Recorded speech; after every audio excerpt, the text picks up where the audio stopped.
2023 Ram 4500. Customer states, I rammed it a little too hard. So we're gonna jump right into this thing, and as you can tell, we've got a pretty large twist right here in the front. And as you can tell, right there, we have a massive buckle in the frame there, and one there as well. Also right here, you notice this rail is kind of rolled out here. Cab mount is actually pushed around that way.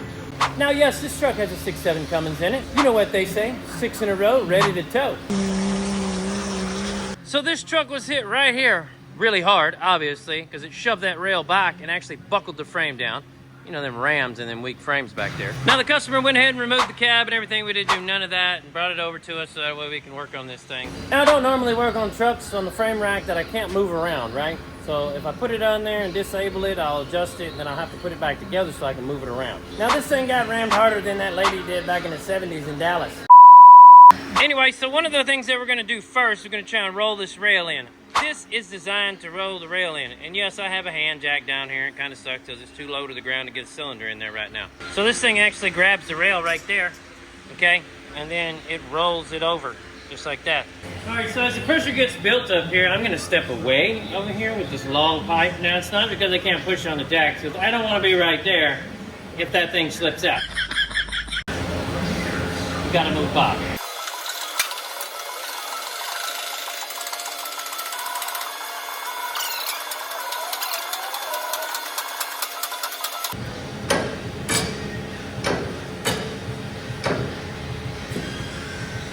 So what we're going to try and do is we're going to try and get our bigger ram in here and push this up, hold it down in front, hold it right there.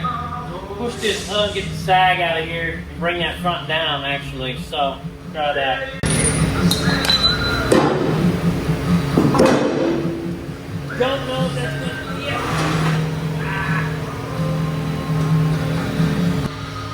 Bring this down. Yeah. You get asked all the time, how do I do certain things? Where do I know where to push at and all this other stuff, you know? What happens if I do it wrong? You know, I mess up so much stuff, do it wrong, but different. You can always fix it. That's the difference. I can always fix it. Not a lot of people can fix their mess ups, but if I mess it up and I'm in the wrong spot, I can go back. Pretty easy.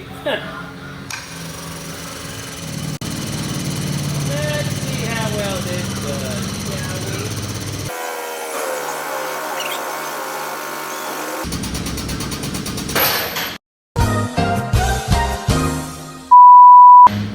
Right. I'm gonna get out the way though. Let me show you what we're doing under here, okay? So you notice we basically twisted the truck, right? All right, so one of the first things that you want to do anytime you straighten a frame, unless you have a substantial side sway or a diamond, which you can check for those, right? The very first thing you want to do is you want to get the twist out of the truck. If you can't do anything, because the twist will always show a false positive on the side sway. So you want to make sure the twist is out, your rails are straight, you don't want any rolled rails or anything like that. You have to have the twist out. Once the twist is out, now you can do a twist and a side sway at the same time if it's minor. But the main thing you want to do is make sure that the twist is completely out. This is the reason why you set up, twist, shake down, twist, whatever you need to do to get it right, okay? Then you can side sway it with no problem, okay? Push that button.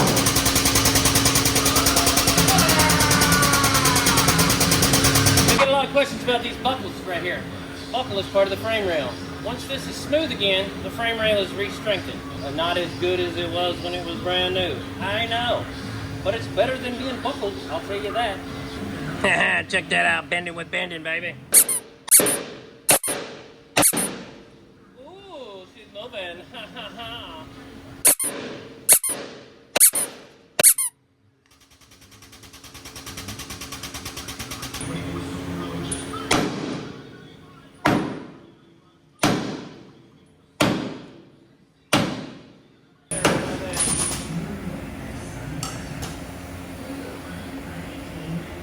So this is how I try to bring some of them buckles out.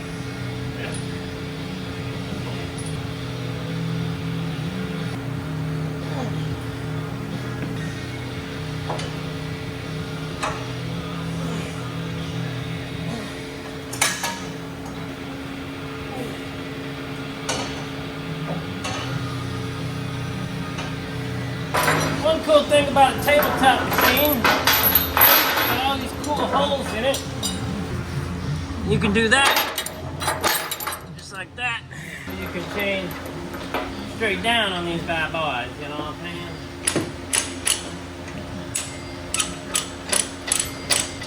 Just don't want that much movement.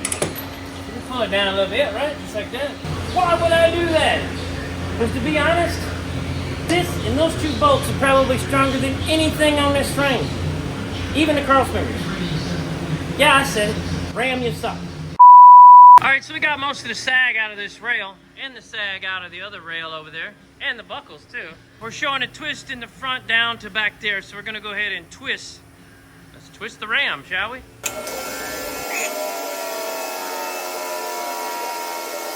We'll leave it right there for a minute.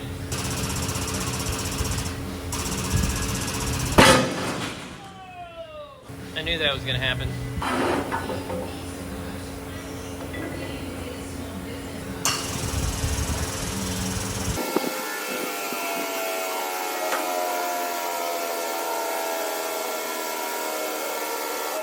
Let's put a little more pressure on this side, shall we?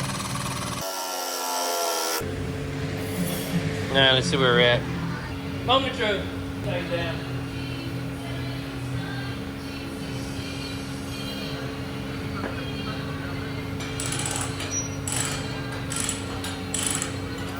Alright, so we are getting a lot better.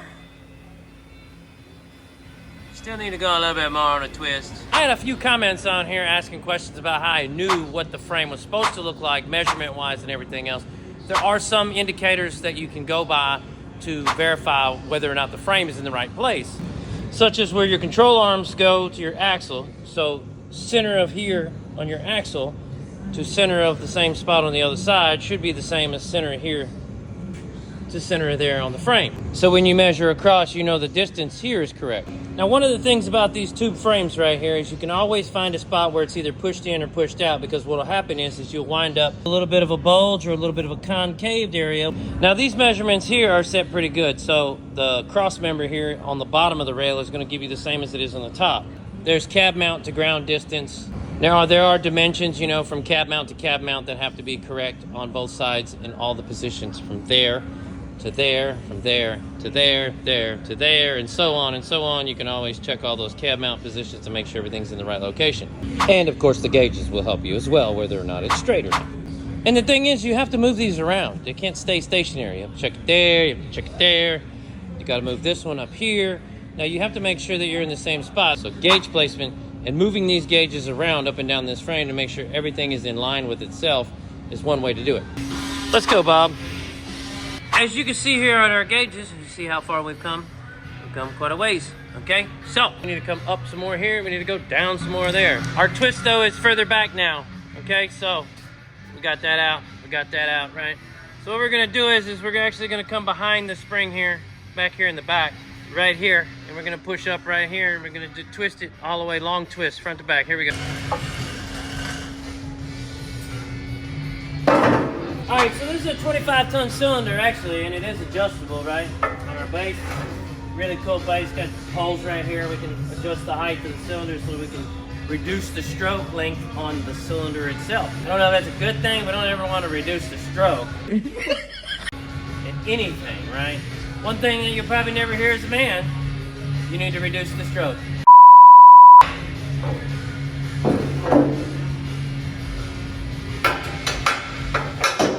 Like that, bam.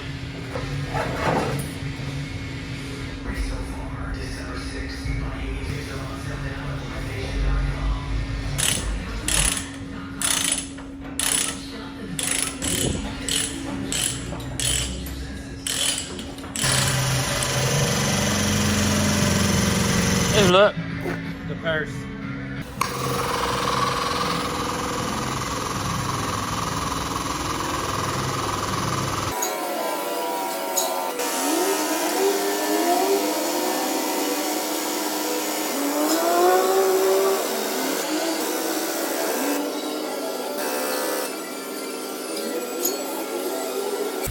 All right, so we moved this one back here behind the wheel, chain down on the other side. We're gonna do a shorter twist in the middle. Main reason we're gonna do that is because from here to that gauge there is right, and we don't want to mess up any of this arch in here.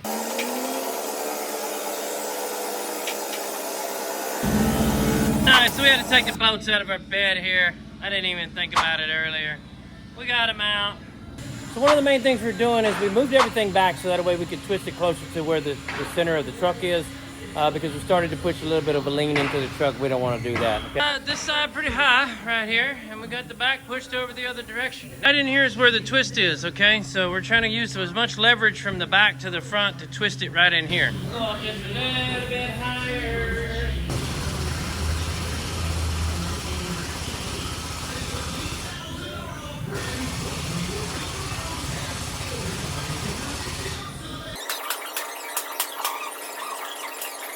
All right, now that we got this thing flattened out and straighter than July 1st, we have a few more things over here that we have to address. First, we got this right here pulling on the front of the frame right here. We got this pulling right here. If you look really closely, you can see just a little bit of a divot right here in the frame.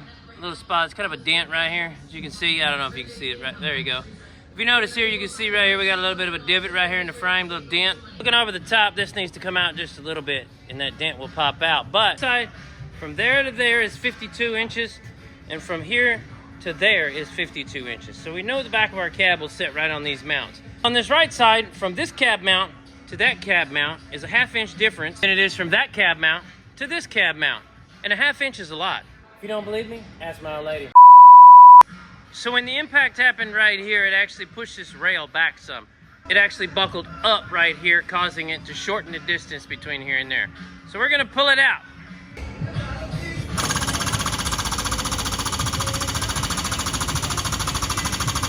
And we got our chain back right there, as you can tell.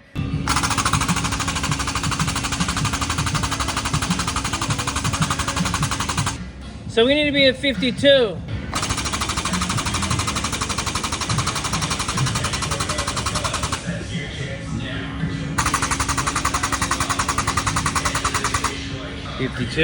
Pulling right here is actually pulling this buckle out.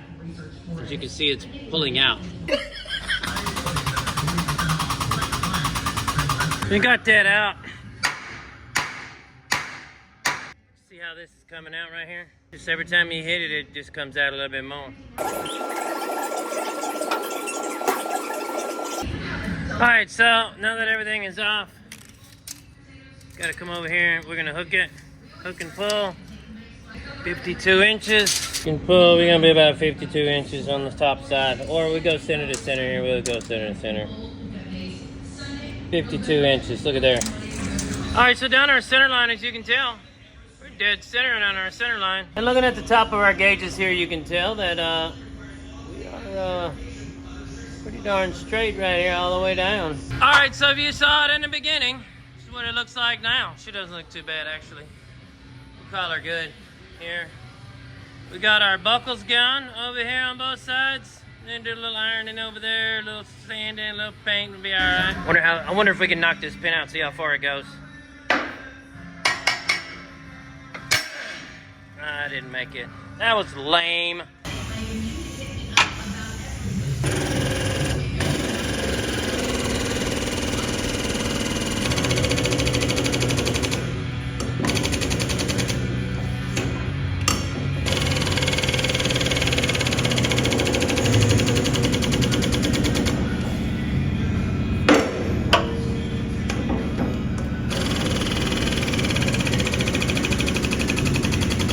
Get down getting it pretty straight. Come over here and get you one of these little sanders. Sand down them old hammer marks, you